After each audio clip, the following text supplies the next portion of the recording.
December 21st, 1944. The frozen forests just south of Malmedy, Belgium, where the earth itself seemed to have turned against the living. A German soldier, let's call him Weber, because that's what the few surviving records suggest, crouched deep in his foxhole, his breath forming clouds in the pre-dawn cold.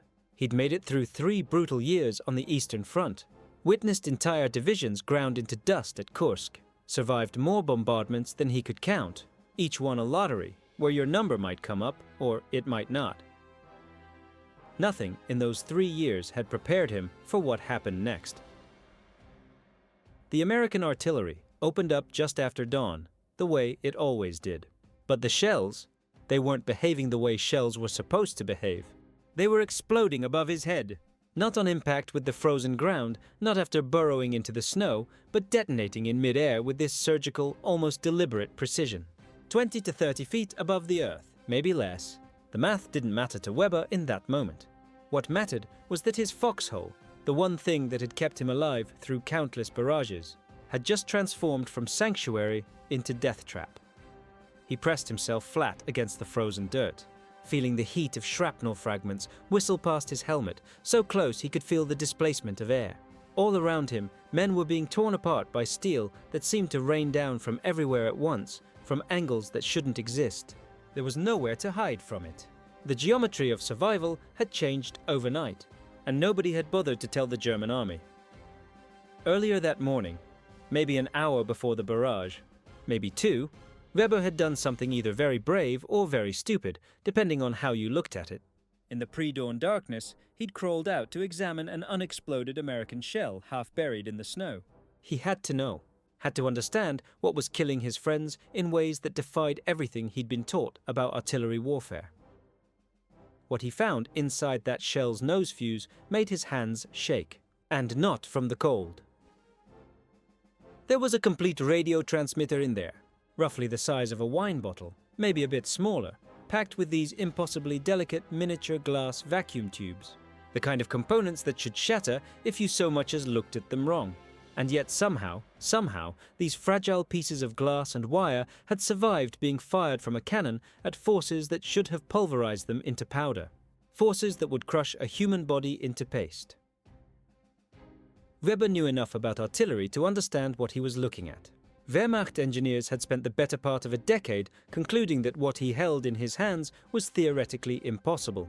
They'd run the calculations, done the stress tests, consulted with the best minds in German military research, and they'd all reached the same conclusion. You simply couldn't build electronics delicate enough to work as a proximity detector while also making them rugged enough to survive artillery acceleration. The physics didn't allow it. The Americans hadn't just built it. They were manufacturing these impossible devices by the tens of thousands, maybe hundreds of thousands. The implications hit Weber harder than the shrapnel ever could. This single realization, this moment of understanding, would fundamentally alter German comprehension of what America was actually capable of producing, and by extension, what Germany was truly facing.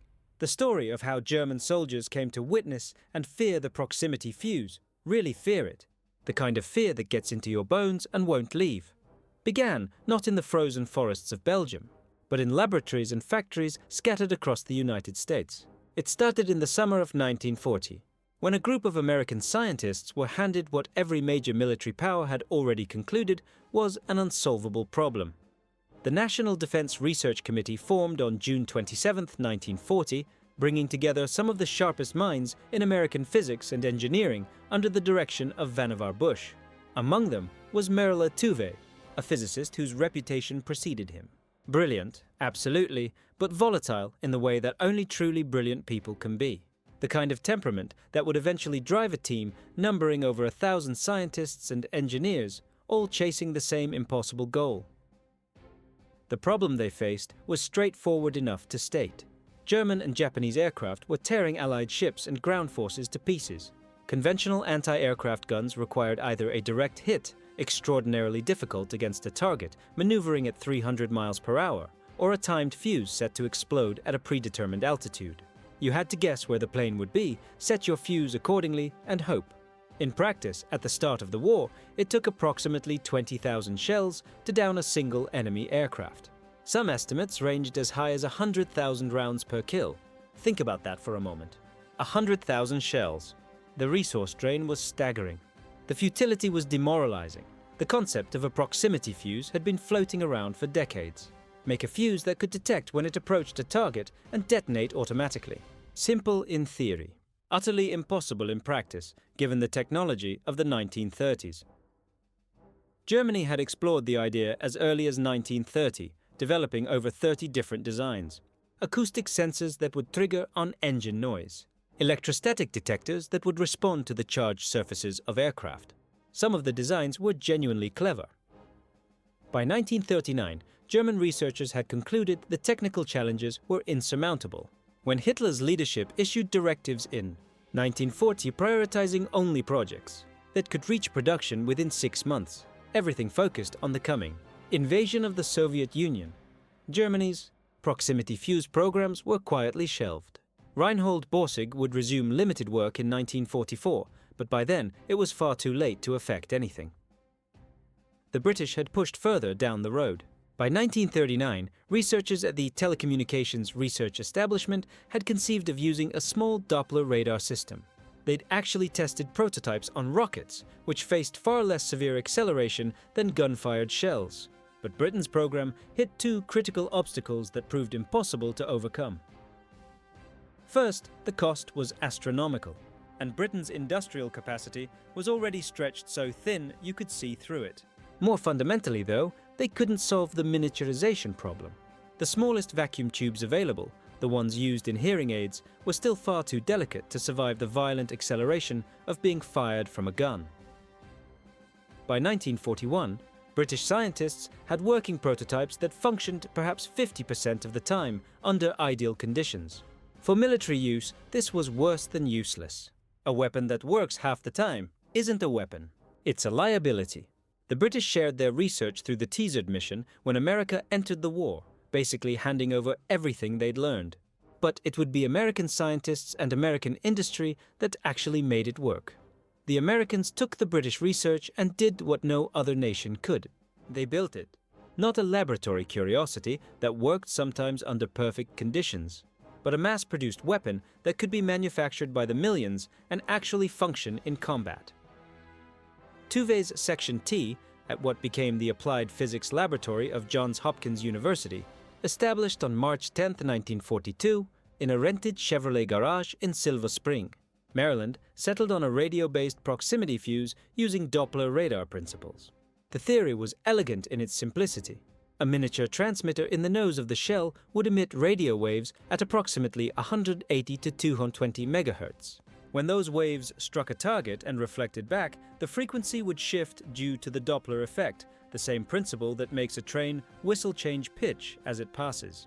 When the reflected signal reached a predetermined frequency, indicating the target was within lethal range, an electrical circuit would close and detonate the shell. The theory was elegant. Making it actually work was another matter entirely. Consider the engineering challenges for a moment. Really think about what they were trying to accomplish. The fuse had to fit into the nose of a 5-inch artillery shell, leaving room for 7 pounds of high explosive behind it. Inside this incredibly limited space, engineers had to fit a complete radio transmitter and receiver, a power source, multiple safety mechanisms, and a detonator. All of this had to function in temperature extremes ranging from Arctic cold to tropical heat. It had to survive storage for months, possibly years. And most daunting of all, it had to withstand the shock of being fired from a gun. When a 5-inch shell is fired, it accelerates from 0 to 2,600 feet per second in roughly 20 feet of gun barrel. This creates an acceleration force of 20,000 times the force of Earth's gravity.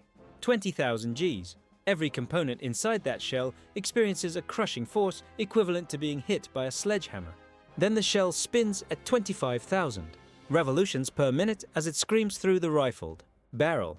And after surviving this violence, this absolutely catastrophic violence, the delicate electronics, had to function perfectly during the few seconds of flight time before reaching the target. It seemed impossible because it was impossible. Except it wasn't. James Van Allen, a young physicist who joined the Applied Physics Laboratory in April 1942 as one of its founding members, drew the assignment of developing what the team called ruggedized vacuum tubes. He started with miniature tubes that Raytheon and Sylvania had developed for hearing aids. These were designed for the gentle environment of sitting in someone's pocket, not the apocalyptic violence of artillery fire. Working with Sylvania Company engineers, Van Allen redesigned the tubes from first principles. Everything had to be reconsidered. The glass envelopes were thickened and carefully annealed to distribute stress. The internal filaments and grids were redesigned with shorter spans and heavier cross-sections to resist deformation. The tubes were potted in wax inside the fuse body, which cushioned them against shock while also keeping everything in place during that brutal spin. Every aspect was tested by firing complete fuses from a vertical gun into the ground at the Naval Proving Grounds in Dahlgren, Virginia. The soft earth caught the shells gently enough that researchers could recover the fuses mostly intact and examine the tubes under microscopes to see exactly what had broken and how. It was painstaking work.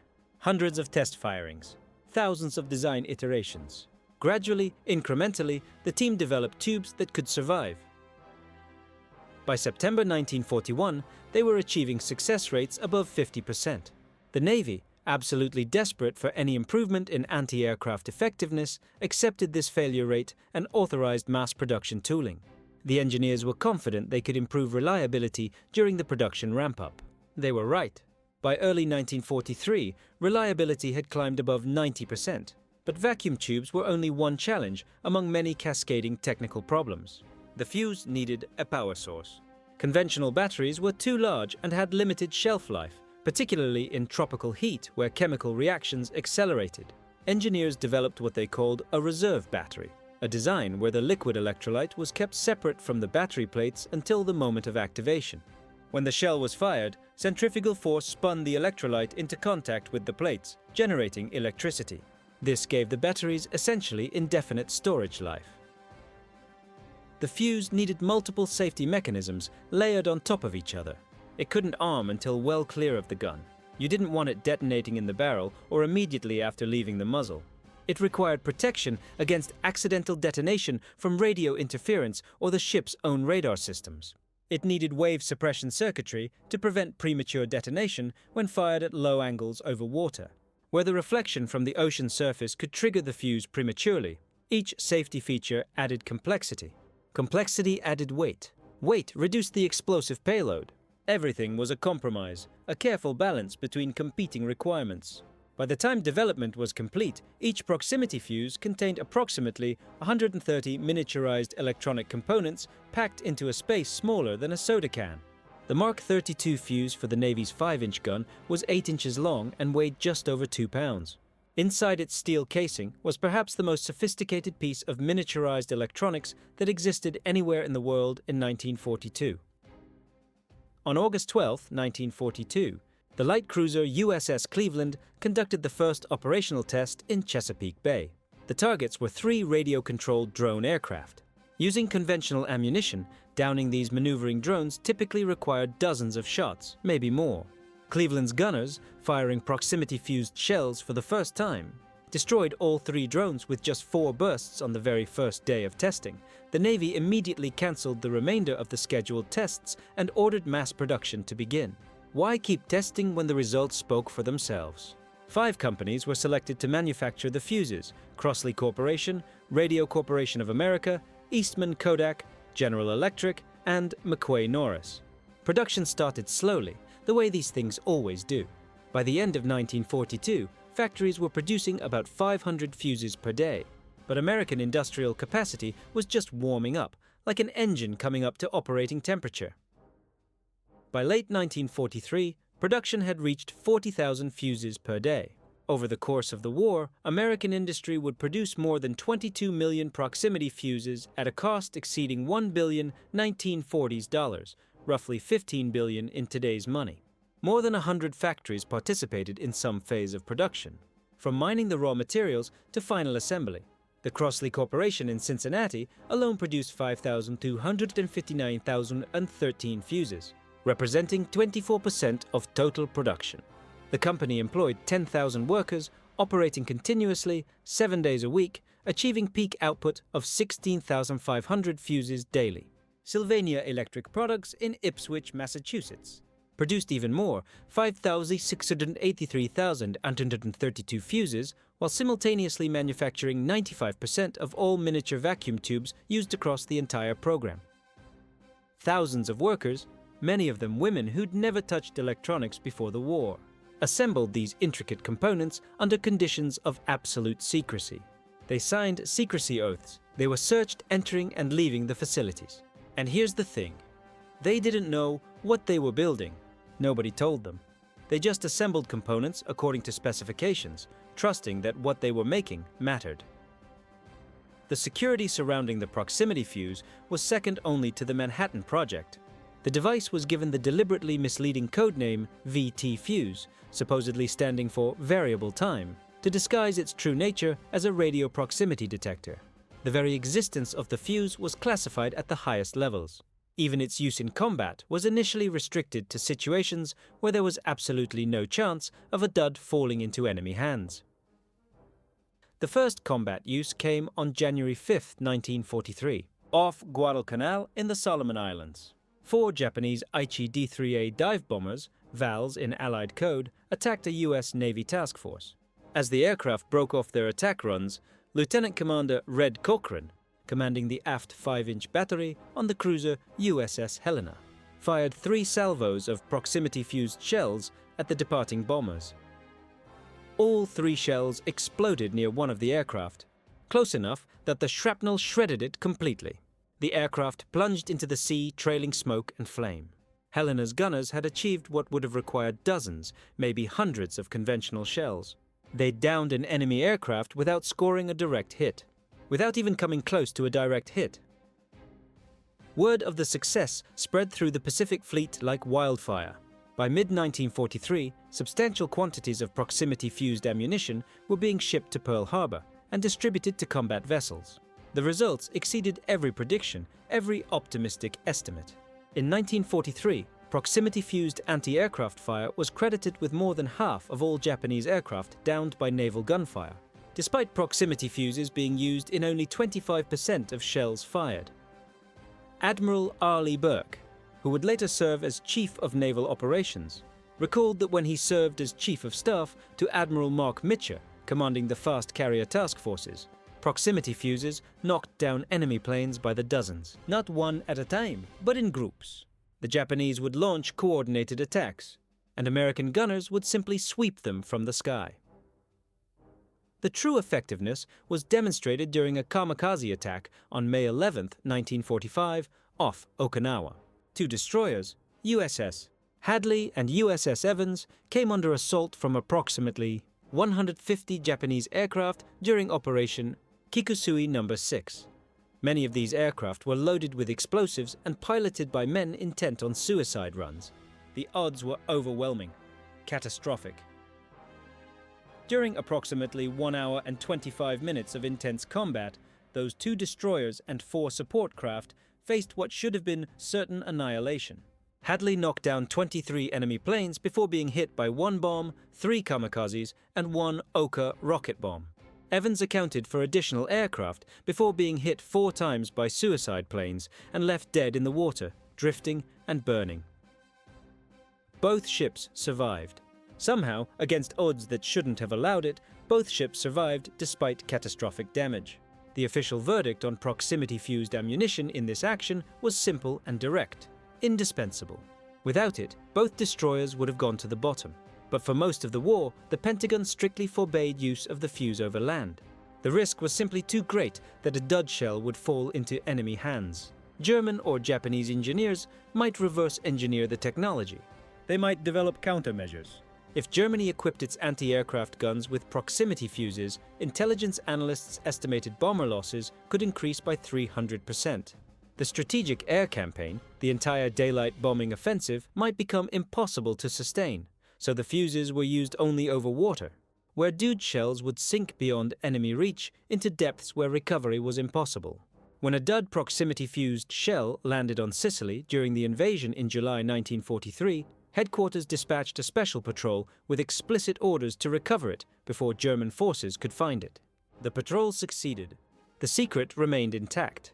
This absolute security restriction began to crack in June 1944, when Germany unleashed the V-1 flying bomb against London. Launched from sites across the English Channel, the V-1s approached at speeds exceeding 400 miles per hour, faster than many Allied fighters could intercept. Small, fast, and arriving without warning, they were extraordinarily difficult to stop. From June to late August 1944, Germany launched over 9,000 V-1s against Britain. The pilotless missiles inflicted tens of thousands of civilian casualties and created a crisis of morale. British defences initially could destroy only 17% of the V-1s that entered the coastal gunbelt. The situation was desperate. Prime Minister Winston Churchill personally authorised use of proximity fuses in anti-aircraft guns defending Britain. Security concerns be damned. Modified fuses were rushed into production, specifically calibrated for the small. Fast V-1s, British and American anti-aircraft guns along the coast, were equipped with proximity-fused ammunition, working in conjunction with new radar systems and fire control computers. The effect was dramatic and immediate. Within 4 weeks, the destruction rate climbed to 74%. During one particularly successful day in late August, 82% of incoming V-1s were shot down before reaching their targets. Churchill later stated, with typical understatement, that the proximity fuse made possible the successes that anti-aircraft command was obtaining. The V-1 campaign demonstrated beyond any doubt that the proximity fuse was war-winning technology. But it also meant the secret was partially compromised. Thousands of fuses were being fired over land. Duds were inevitable. The risk that had seemed so unacceptable in 1943 now had to be weighed against military necessity. In December 1944, that calculation changed completely. On the morning of December 16, 1944, more than 200,000 German troops and nearly 1,000 tanks launched Operation Wacht am Rhein, Hitler's last desperate offensive in the West. The Germans struck through the Ardennes forest, the same route they'd used in 1940, aiming to split the Allied armies and capture the vital port of Antwerp.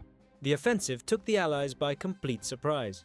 Within days, German forces had driven a Bulge 50 miles deep into Allied lines, threatening to encircle entire American divisions. The weather was terrible, heavy snow and thick clouds that grounded Allied air power completely.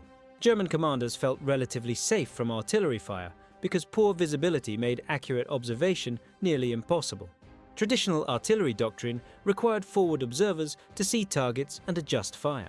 In conditions where you couldn't see 50 yards, artillery was supposed to be ineffective. They were catastrophically wrong. On December 16th, the same day the offensive began, Colonel Oskar Alfred Axelson, commander of the 406th Artillery Group, faced an agonizing decision that would haunt him for years afterward. German forces were assaulting the 38th Cavalry Squadron near Monschau. The lightly armed cavalry desperately needed artillery support or they'd be overrun within hours. Axelson had just received a new type of ammunition, proximity-fused shells, codenamed Posit, but Supreme Commander Dwight Eisenhower had not yet formally authorized their use over land. The secrecy restrictions were still technically in place. Axelson decided the emergency trumped the restrictions.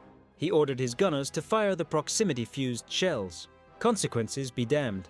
The effect on German forces was absolutely devastating. For the first time in the European theatre, American artillery was firing airburst shells with perfect consistency, regardless of visibility or terrain. Each shell exploded 20 to 50 feet above the ground, precisely calibrated for maximum effect against personnel. The fragments spread in a cone-shaped pattern that covered an area far larger than a groundburst could ever achieve. Foxholes provided no protection. The shrapnel rained down from above, penetrating even log-reinforced bunkers. German soldiers who had survived years of combat on the Eastern Front, men who'd lived through Stalingrad and Kursk, had never experienced anything like it. They couldn't hear the shells approaching due to the high velocity. The first warning was the explosion overhead, and by then it was too late to do anything except die. On December 19th, 3 days into the offensive, Eisenhower formally requested authorization to use proximity fuses without restriction. On December 21st, the same morning Weber was examining that captured shell, all limits were lifted. Over the next 6 weeks, 200,000 proximity-fused artillery shells were fired in the European theatre. The impact on German forces was immediate and catastrophic. Lieutenant General George Patton later wrote to the War Department describing an action near the Sauer River where his Third Army had caught a German battalion attempting to cross. They'd laid down a concentrated barrage of proximity-fused shells. By actual count, soldiers literally went out afterward and counted bodies. 7 out of 2 enemy soldiers were killed in that single engagement. Patton wrote that the new shell with the funny fuse was devastating. He predicted that when all armies had this weapon, they would need to devise entirely new methods of warfare. Everything that military doctrine had established about defensive positions and troop concentrations would need to be rewritten. He added, with evident satisfaction, "I'm glad you all thought of it first." The morning of December 21st saw proximity fuses used in defense of Malmedy itself. SS Colonel Otto Skorzny's Panzer Brigade 150, part of the elaborate German deception operation, attacked the town at approximately 4:30 in the morning.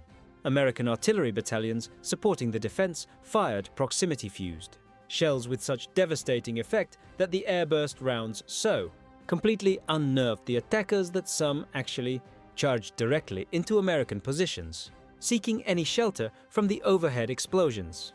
The attack was repelled by afternoon. Bodies lay in the snow in positions that suggested men had simply given up trying to find cover. German prisoners of war, interviewed by American intelligence officers, captured the psychological impact in ways that raw casualty figures couldn't. One German artillery officer, captured in January 1945, described the proximity fuse as demonstrating a fundamental difference in industrial capacity that went beyond mere numbers. American engineering, he said, solved problems that appeared impossible through massive application of resources. The proximity fuse required extraordinary manufacturing capacity and acceptance of high costs. Germany could never have produced such a weapon, not because German engineers were less skilled, but because German industry simply could not support the required infrastructure. The scale was beyond comprehension. Another prisoner, a Luftwaffe engineer with technical training, focused on the implications for air defense. If Germany had possessed proximity fuses, he estimated the Allied strategic bombing campaign would have become completely unsustainable. Loss rates of 15 to 20% per mission would have forced the Allies to abandon daylight bombing entirely. But he immediately added a crucial point. Germany could not have developed it with available resources. The proximity fuse required an economy that could allocate billions of dollars to a single weapon system and mobilize over 100 factories for production. Only America possessed such capacity. German soldiers experiencing proximity-fused artillery fire directly faced a more immediate and visceral revelation.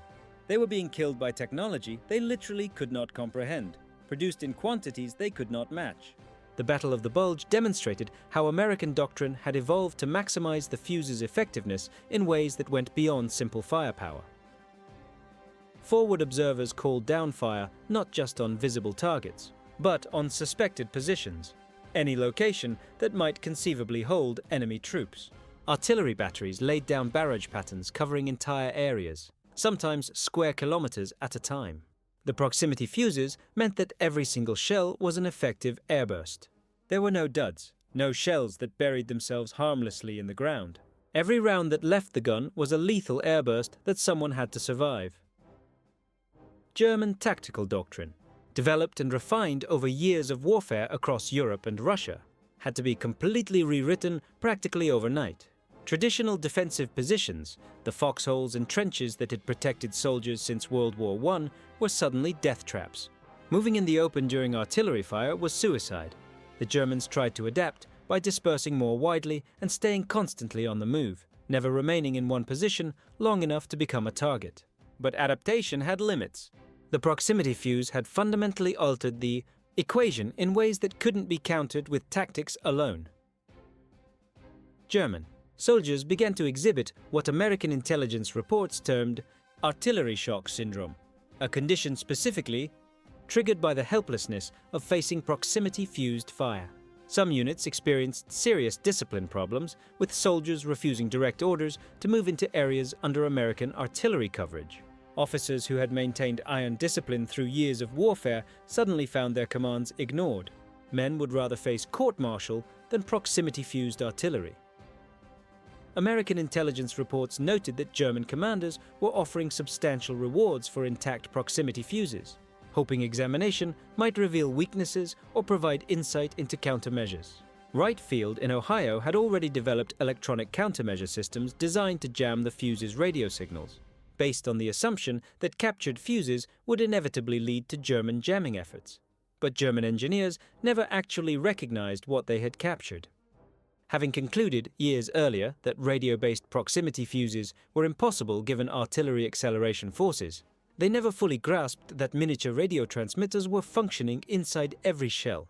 Some German technical intelligence reports dismissed the fuses as mechanical impact devices with unusual triggering mechanisms. The idea that they contained working radios was simply too far outside established understanding. From January through March 1945, as Allied forces advanced toward the Rhine and then into Germany itself, proximity-fused anti-aircraft fire brought down more than 1,000 German aircraft. Luftwaffe pilots reported shells that seemed to explode whenever they approached, regardless of altitude or maneuvering. What had been dangerous but survivable anti-aircraft fire became a nearly impossible barrier. Experienced pilots who'd survived hundreds of missions started refusing to fly. Ground combat intensified as the front moved into Germany. During the Rhine crossing operations, American artillery fired tens of thousands of proximity-fused shells, creating such concentrated destruction that German defenders were unable to mount effective resistance in many sectors. The shells were particularly devastating in urban warfare. Proximity fuses, set to detonate at rooftop level, showered entire city blocks with shrapnel, making defensive positions in buildings completely untenable.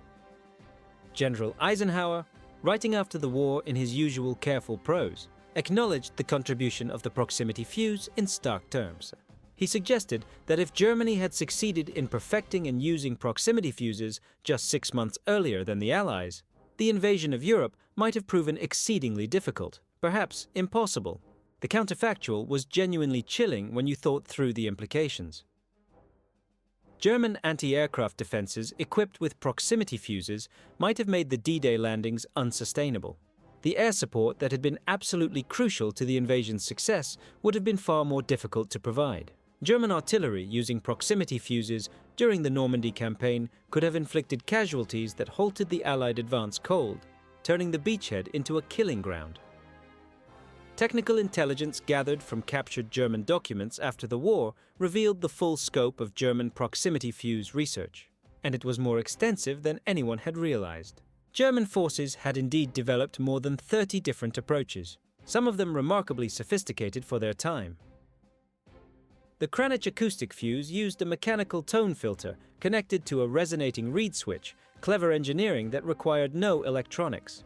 Rheinmetall-Borsig developed an electrostatic fuse using capacitive detection to sense the charged surfaces of aircraft. There were optical fuses using photoelectric cells, magnetic fuses that detected changes in magnetic fields, and experimental radio fuses surprisingly similar to the American design, but none had advanced beyond limited testing. When research resumed at Rheinmetall in 1944, hundreds of working prototypes were actually developed and test-fired with some success. But by then, it was far too late. Germany lacked the industrial capacity to set up mass production facilities. Even if production facilities could somehow have been established, the resources required would have competed directly with production of tanks, aircraft, ammunition, and basic supplies. The choice would have been proximity fuses or tanks. There was no way to have both. The American proximity fuse program succeeded because it had resources that literally dwarfed the entire German military research budget. The proximity fuse alone consumed over $1 billion 1940s dollars. This wasn't just research and development.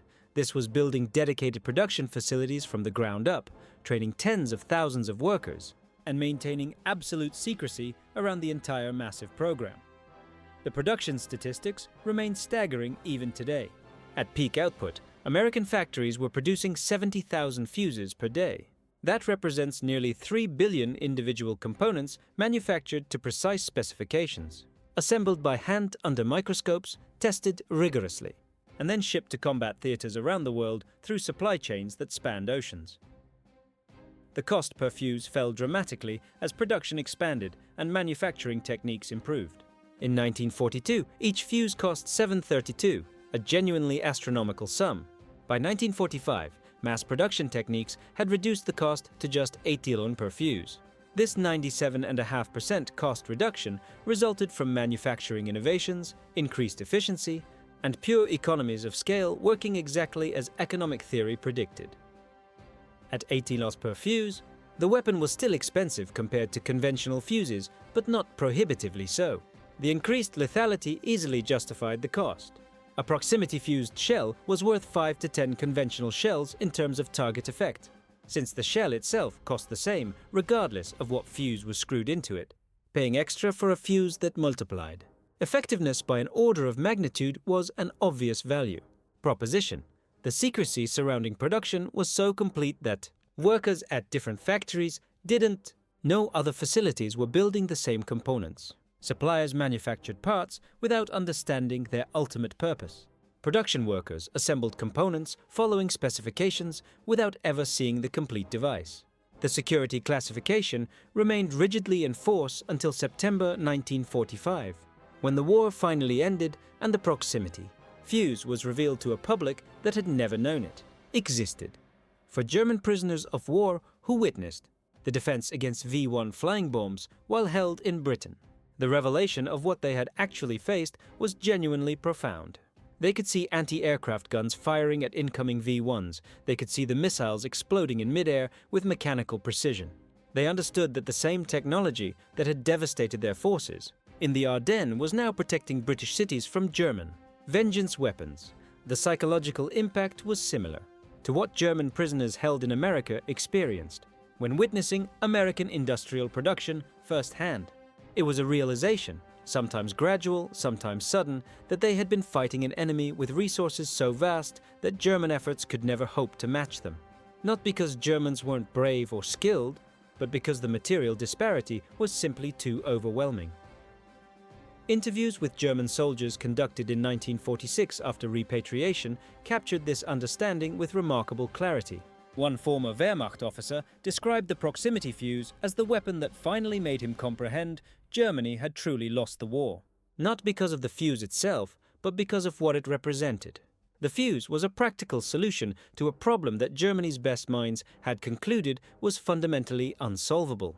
It required industrial capacity, scientific sophistication, and economic resources that Germany simply could not match, even in theory.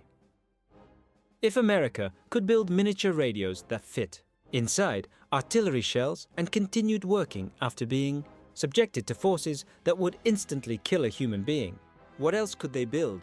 What other impossible problems had American engineers quietly solved while German intelligence remained oblivious? The officer's conclusion was brutally simple. Germany had been fighting a war of the 20th century with fundamentally outdated assumptions about what was technologically possible. The proximity fuse shattered those assumptions so completely that reconstruction was impossible. The proximity fuse represented multiple simultaneous technological advances, each of which would have been significant on its own. Miniaturized vacuum tubes required genuine breakthroughs in materials science, particularly in glass composition and annealing techniques that allowed components to withstand shock loads. The printed circuit boards used in later production runs were among the first mass-produced examples of a technology that would eventually revolutionize all of electronics. The reserve battery design using centrifugal activation was genuinely innovative. The radio circuitry was elegant and efficient, representing sophisticated understanding of electromagnetic theory applied to practical engineering. But perhaps the most significant advance, the one with the longest lasting impact, was in manufacturing and quality control.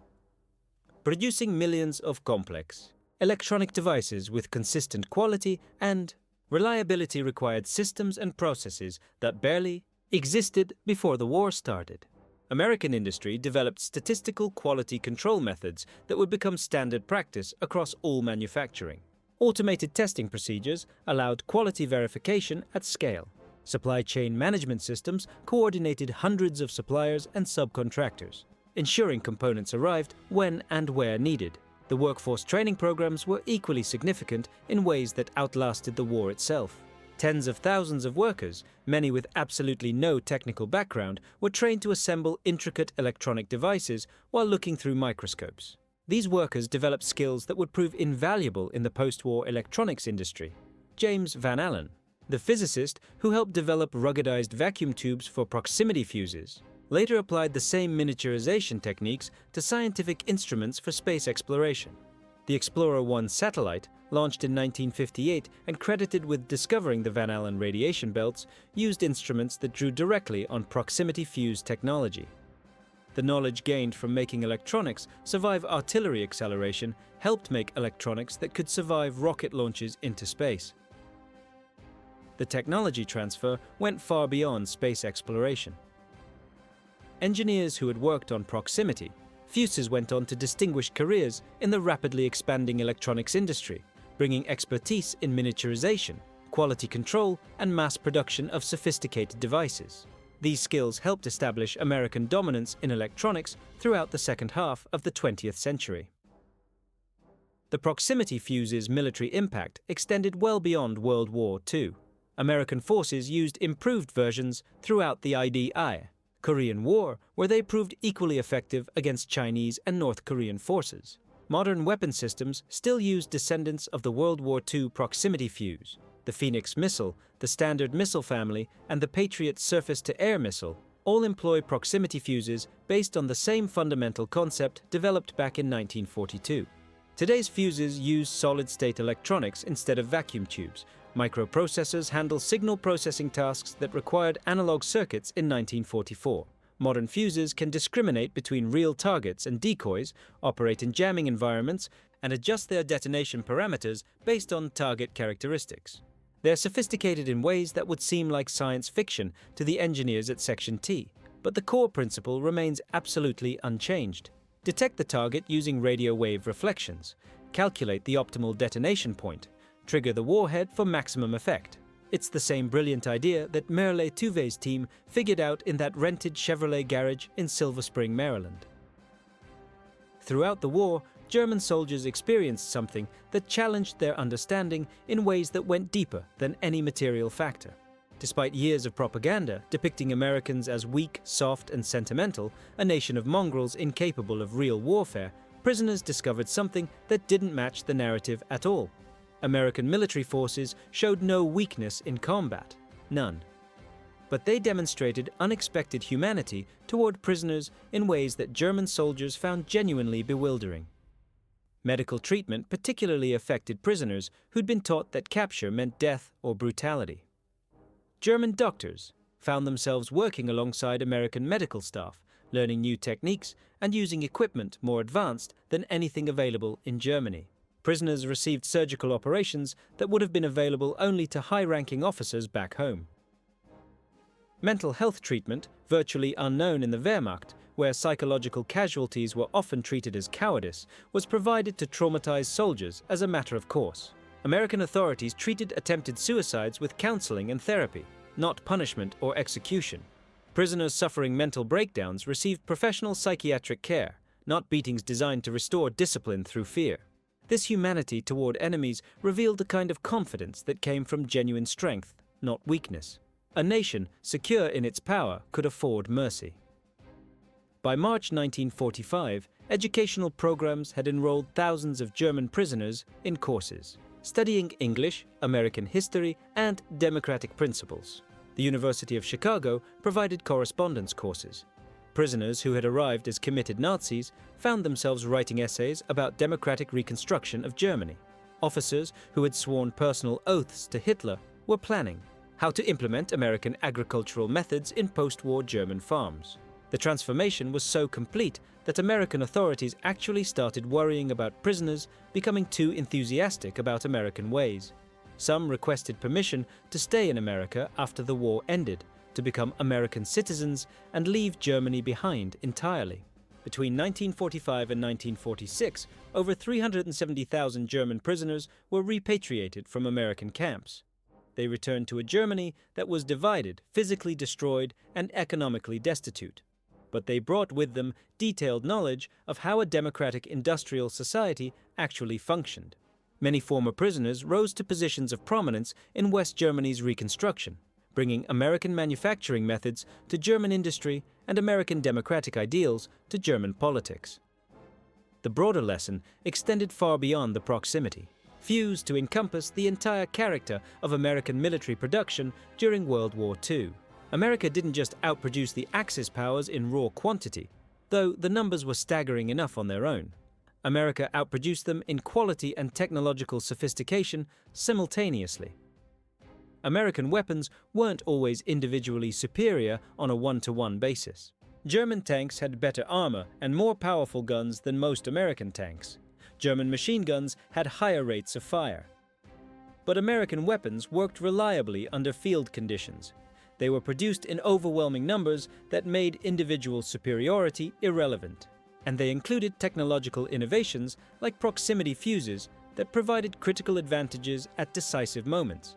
The combination of quantity and quality was what made American production genuinely decisive. The proximity fuse provided a force multiplier that turned numerical superiority into something approaching absolute dominance. By the final year of the war, German forces were facing enemies who possessed better weapons, vastly more weapons, and technological advantages that made traditional tactics not just obsolete, but suicidal. The casualty statistics from the final months reflected this impact with brutal clarity. During the Battle of the Bulge, despite initial surprise and generally favorable terrain for defense, German forces suffered disproportionate casualties relative to the ground they gained. American artillery was responsible for an unusually high percentage of German losses, far higher than in previous campaigns. Medical personnel on both sides reported that wounds from proximity-fused shells tended to be more severe than wounds from traditional artillery. The shrapnel fragments came from above, targeting the head and shoulders rather than the legs and lower body. Multiple fragment wounds were common, sometimes dozens of small wounds on a single casualty. The lethality was significantly higher. Soldiers who might have survived conventional artillery wounds died from proximity-fused wounds before reaching aid stations.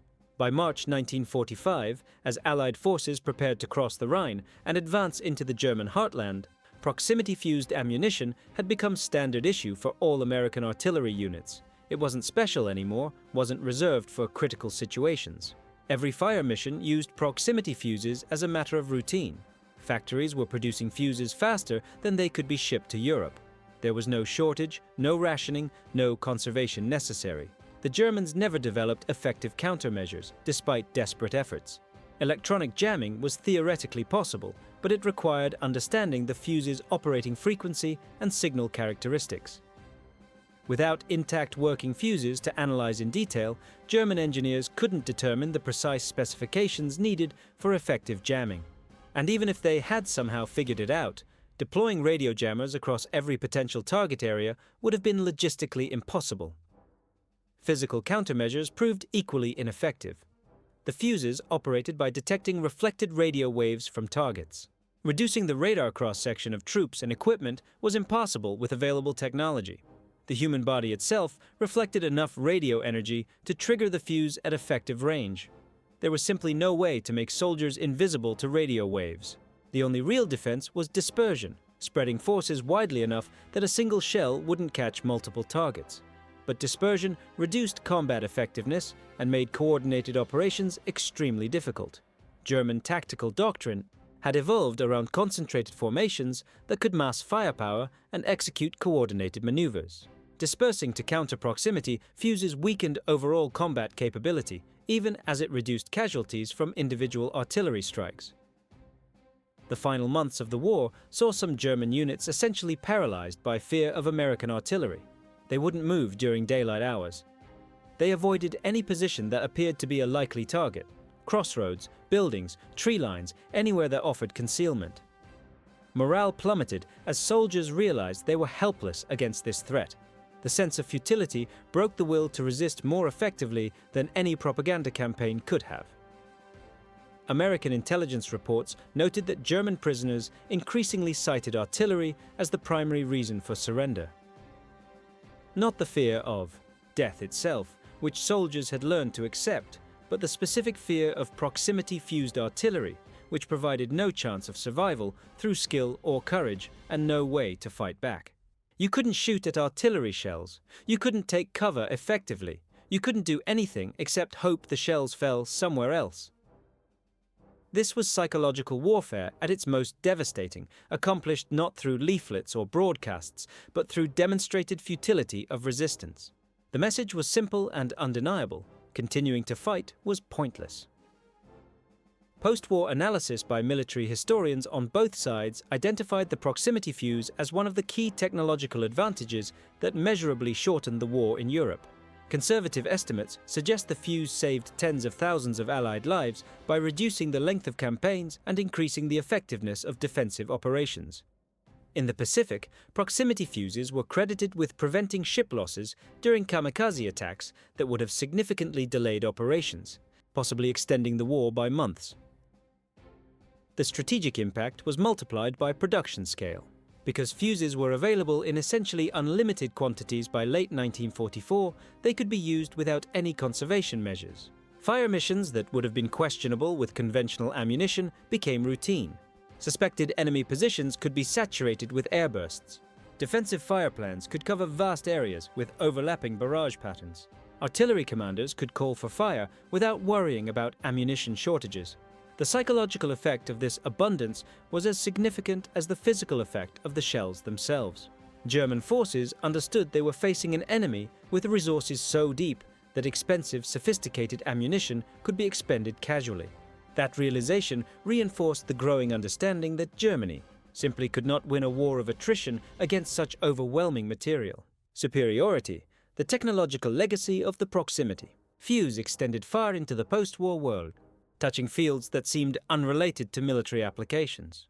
The miniaturization techniques developed for vacuum tubes influenced the entire consumer electronics industry. When television became widely available in the 1950s, the manufacturing methods used for TV tubes drew directly on knowledge gained from proximity fuse production. The quality control methods developed for fuse production became standard practice across American manufacturing. Statistical process control, automated testing, and systematic quality assurance transformed industries far beyond military production. These methods helped establish American manufacturing excellence throughout the post-war economic boom. The workforce training programs demonstrated something equally important. Complex technical work could be performed successfully by people without advanced education, given proper training, clear specifications, and effective supervision. This insight shaped post-war industrial policy and workforce development. Programs that helped millions of Americans access skilled employment. The scientists and engineers who worked on the proximity fuse went on to remarkably distinguished careers that shaped the second half of the 20th century. James Van Allen became one of the founding figures of space science, his name permanently attached to the radiation belts surrounding Earth. Merle Tuve continued leading scientific research at the Carnegie Institution, making fundamental contributions to geophysics and terrestrial magnetism. Dozens of others joined universities, industrial research laboratories, and government facilities, bringing expertise in miniaturization, electronics, and complex systems engineering. The intellectual capital developed during the proximity fuse program helped establish and maintain American leadership in electronics and advanced technology for decades. The industrial infrastructure created for fuse production found new purposes after the war ended. Factories that had manufactured vacuum tubes converted smoothly to producing television tubes and components for the emerging consumer electronics market. Workers trained in precision assembly of proximity fuses became the workforce for the exploding electronics industry. Supply chains established for fuse components supported the growth of consumer electronics markets throughout the 1950s and 1960s. The story of the proximity fuse is ultimately about resources, priorities, and the fundamentally different paths nations took through World War II technology development. Germany invested heavily in advanced weapons that pushed the boundaries of what was theoretically possible: jet aircraft, ballistic missiles, advanced submarines. These were genuinely impressive engineering achievements that demonstrated German technical sophistication, but they came too late and in far too few numbers to affect the war's outcome. The Me-262 jet fighter was revolutionary, but only about 1,400 were produced, and most never saw combat due to fuel shortages and lack of trained pilots. The V-2 ballistic missile was a technological marvel, but its military effectiveness was minimal compared to its enormous development and production costs. America took a different approach entirely. America invested in technologies that could be mass-produced immediately using existing industrial capacity. Proximity fuses, while genuinely sophisticated, were designed from the very beginning with mass production as a primary consideration. Every decision in their development prioritized manufacturability, reliability under field conditions, and cost-effectiveness at scale. The result was a weapon system available in overwhelming quantities exactly when needed. Not a prototype, not a limited production run, not a technological demonstration, but millions of functional units distributed globally to every theater of war. This reflected a fundamental difference in strategic thinking that went deeper than engineering. Germany sought war-winning superweapons that would offset Allied numerical superiority through technological superiority. The Wunderwaffen, the miracle weapons that would turn the tide even as Germany's material situation became desperate. America sought effective weapons that could be produced in quantities that made numerical superiority absolutely overwhelming.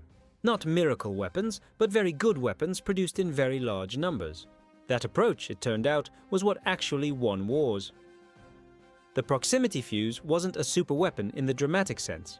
It didn't win battles single-handedly. It didn't force immediate surrenders. But it was a very good weapon, produced in very large numbers and employed effectively by forces that understood how to maximize its capabilities. And that combination proved genuinely decisive. In the final accounting, the proximity fuse represented everything that made American industrial power dominant in World War II. It combined advanced technology with practical engineering that worked under real-world conditions. It required massive investment, but produced results proportionate to the costs. It was sophisticated enough to require genuine innovation, yet manufacturable enough to produce by the millions. It was effective in combat, while remaining affordable at the scale needed for global war. It was, in many ways, a perfect example of how America fought and won World War II, by solving problems that seemed impossible through the application of extraordinary resources, brilliant engineering, and an industrial base capable of producing technological miracles by the millions. The German soldiers who faced proximity-fused fire in those final months understood this implicitly, even if they couldn't articulate it in strategic terms. Wehrmacht. Veterans interviewed extensively after the war consistently described the proximity fuse not merely as a clever weapon, but as a demonstration of comprehensive superiority in science, industrial capacity, and national will. The proximity fuse ended their war not through any single dramatic defeat that could be pointed to on a map. It ended their war through the accumulated weight of countless engagements, each one proving the same brutal lesson. They were fighting an enemy with capabilities beyond their ability to match or counter. Every artillery barrage reinforced this understanding. Every aircraft shot down by proximity-fused anti-aircraft fire drove the point home. That realization, the certain knowledge of facing an enemy you simply cannot defeat, broke the Wehrmacht's spirit more effectively than battlefield defeats ever could. It hastened the end of the Third Reich, not through conquest, but through the gradual collapse of any rational hope for victory. The weapon that had seemed impossible to build became the weapon that fundamentally changed modern warfare. American scientists, engineers, factory workers, and military personnel accomplished what the world's leading experts had declared could not be done under the laws of physics. They miniaturized complex electronics that seemed too delicate to survive. They made fragile vacuum tubes withstand forces that should have shattered them. They manufactured the impossible result by the tens of millions and shipped it to every corner of a global war. The proximity fuse stands as enduring testament to what free societies can achieve when they combine scientific excellence with industrial might and unwavering determination. It proved something important about the nature of victory in modern warfare. The greatest triumphs don't come from seeking the impossible for its own sake. They come from making the necessary possible through sheer force of collective will and unlimited application of national resources. This was America's gift to the war effort. Not just the proximity fuse itself, but everything it represented. The capacity to solve problems on a scale that other nations couldn't imagine. The industrial base to turn laboratory prototypes into weapons produced by the millions. The scientific talent to innovate under pressure. The national will to see it through regardless of cost. And in the end, that made all the difference. The shells kept falling, exploding precisely 20 feet above frozen ground or jungle canopy or ocean waves. Each one a small miracle of engineering. Each one a demonstration of what America had become. Together, they helped end history's most devastating war and usher in an era where American technological leadership would reshape the world. The camera drifts across empty battlefields now reclaimed by forest. The guns are silent,